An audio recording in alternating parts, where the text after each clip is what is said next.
Otherwise, if there are no other questions, I'm going to move on to our next peer review talk, which is by Professor Kichu Nair from the University of Newcastle. He's an emeritus professor of medicine here, a very distinguished medical educator, well known around the world in medical education circles. He's a fellow of the Academy of Medical Education in Europe and the Australian New Zealand Society of Health Professional Education as well. He's a fellow. He's a geriatrician and still works in active clinical practice. And Kichu, it's wonderful to have you here. Thank you for agreeing to present on assessing the quality of peer review, how to measure reviewer performance. Thank you very much. Thank you, Nick. Just try to share. Is somebody sharing my slides? You should be able to share your own. Yeah, yeah. Are you able to do that? Can we unshare if there's anything on the screen there, Leanne? Yep. There we go. Okay, good. And please, everybody mute because we did have some interruptions before. Yeah, we had. Yeah, thank you. Thank you.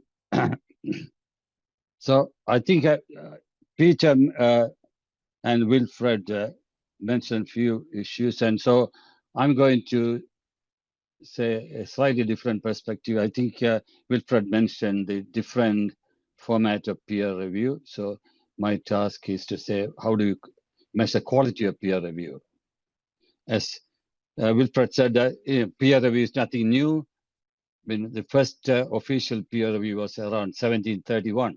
So that we are 300 years later, we're still talking about quality of peer review. So the question is there an issue there? How can we perfect the peer review system now? Now, why do you do peer review? So we want to know the overall scientific merit of a paper submitted. We want to make sure, I think, clarity of communication. Often when doctors or scientists are asked to write something, they completely use a very, very complicated language. For example, I read somewhere in a recent submission, somebody wrote, the patient presented with pyrexia of unknown origin, characterized by elevated core body temperature, exceeding normal parameters, without an immediately identifiable etiology. What does that mean in simple terms? The patient had fever. So peer reviewer should make sure that there's a clarity of communication in a journal submission. And we also want to know whether it is a fit for the journal you're submitting to. And certainly peer review is all about giving constructive feedback to the authors so they can improve their work, quality of their paperwork and the paper. And we also have a moral duty to mentor the next generation by giving them constructive feedback. Often this does not happen. We cover that in the next few slides. So I think asking to be peer reviewed is an honor. It shows our own expertise and perspective in the topic. So if you are asked to do peer review, maybe we should do it.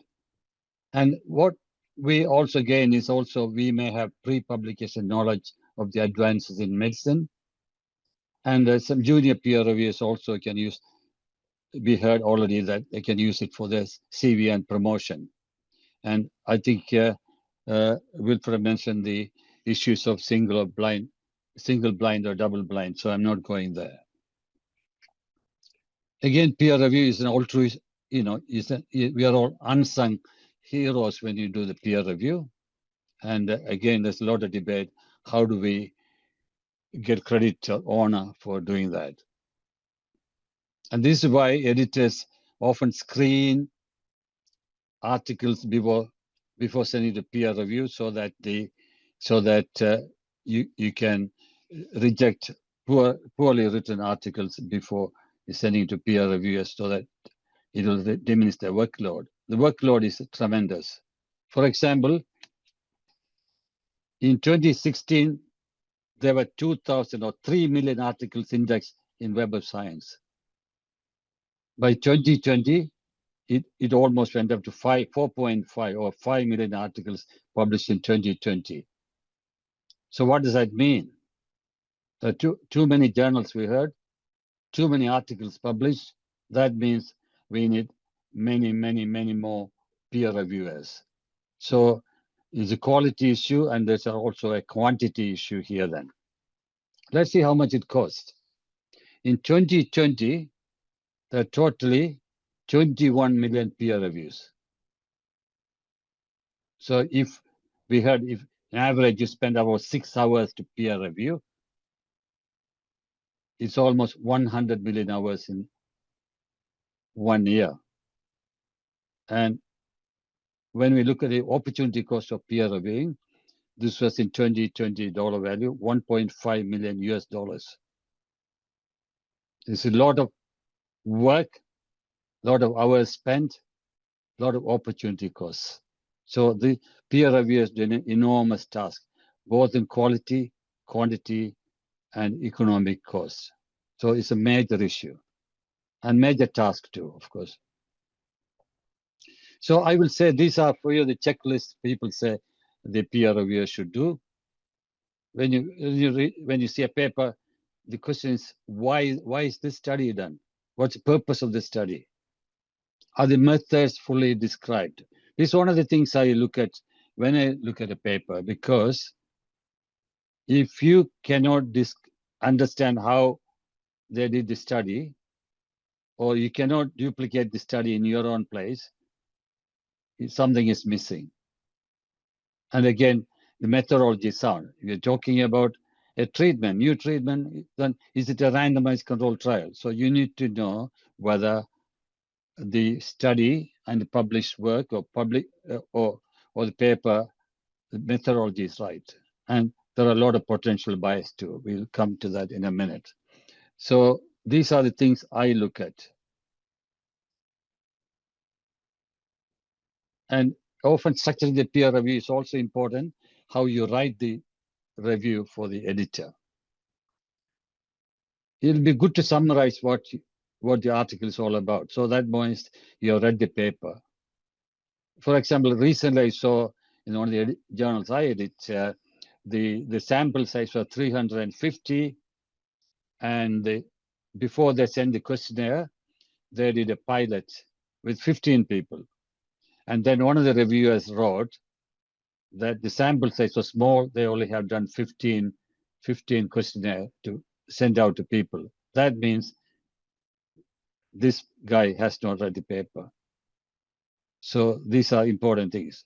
What are the positive aspects? And are there any flaws in the study? If you give them feedback, can they review, revise, and resubmit as a better submission? Again, these are checklists. You know, if they're measuring something, have they checked it with the real objective evidence-based measurement issues? For example, if you are using a study on dementia and you're looking at people for dementia, have they done the perfect assessment for dementia? Have they used a tool which is well validated? You know, these things we need to know. And often there's a disparity between what is written in the main text and what's in the text in the tables. Then, so you need to see whether they are aligning together. Are the stats appropriate? Okay, everybody is not an expert on stats, but there's some evidence that 18% of stats were inappropriate in some of the journals. Are the conclusions based on the results? And the last question is, does this paper advance knowledge and practice in the area they are trying to publish? So these are the checklists reviewers should be looking at. The other thing is also sometimes there are too many tables and figures, or sometimes there are not enough. For example, recently I saw a submission, maybe 1,500 words with 10 tables and figures. That's too many.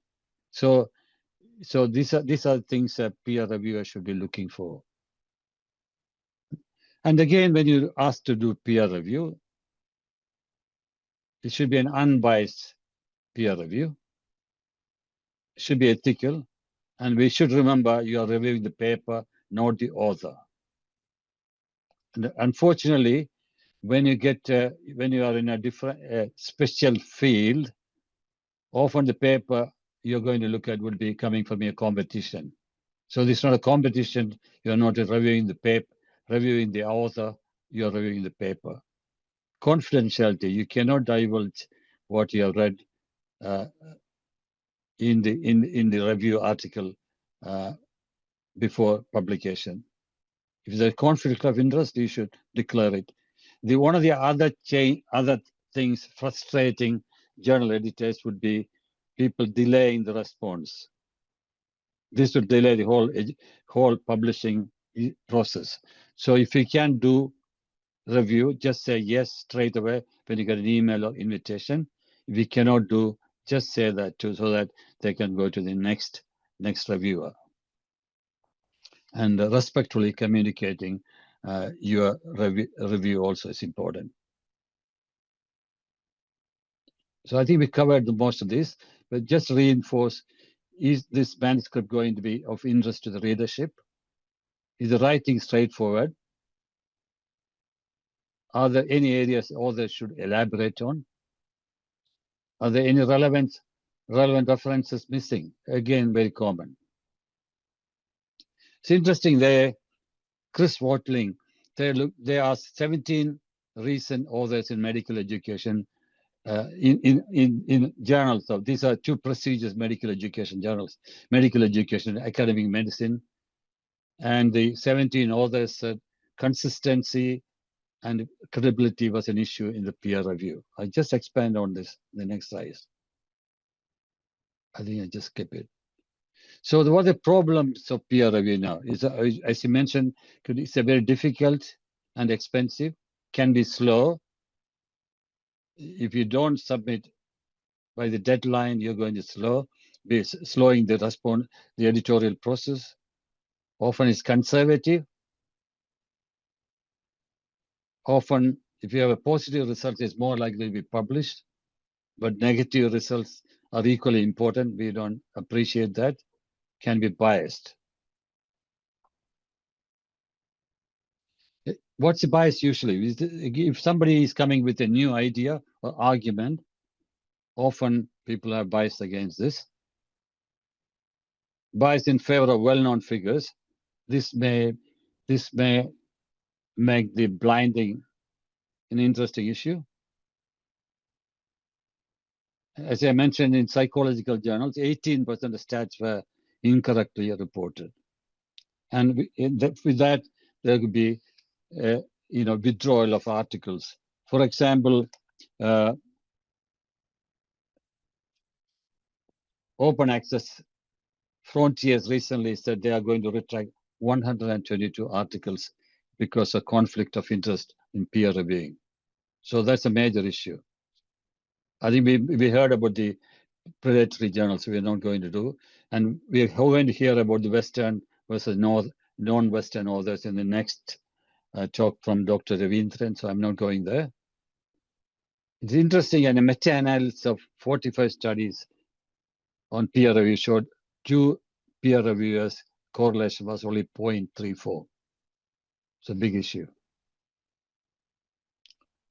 How many people know these 2 people? I think this highlights some of the issues I was mentioning. Okay. Just leave it for 5 seconds. These are 2 people who won the Nobel Prize in gastroenterology and medicine in 2005. 2 Australians, Barry Marshall and Peter Warren. When they got the Nobel Prize, the citation read, with tenacity and prepared mind, they challenge prevailing dogma. So Barry Marshall did a project for his advanced training as an FRHCP, a physician trainee in 1980s, early 1980s. Until then, everybody thought gastric peptic ulcer disease was called increased acidity in the stomach. The dogma was no acid, no ulcer.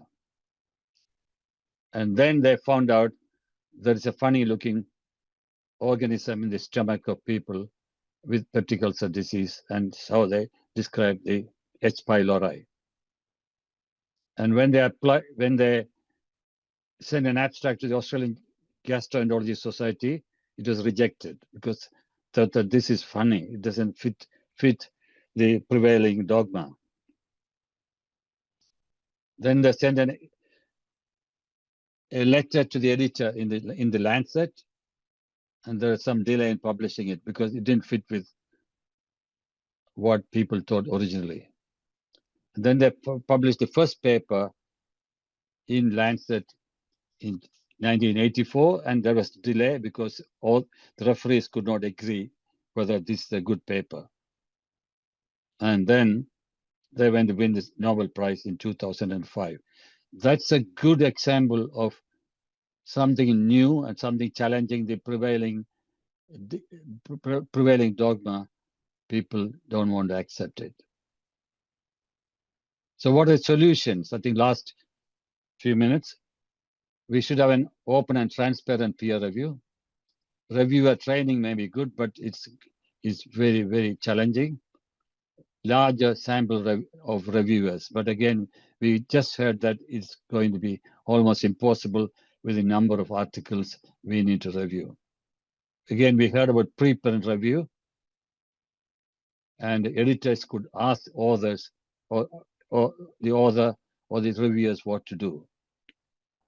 So peer review has a lot of problems, but to paraphrase Winston Churchill, peer review is like democracy, which is the worst form of government except all those other forms that have been tried from time to time. I stop there.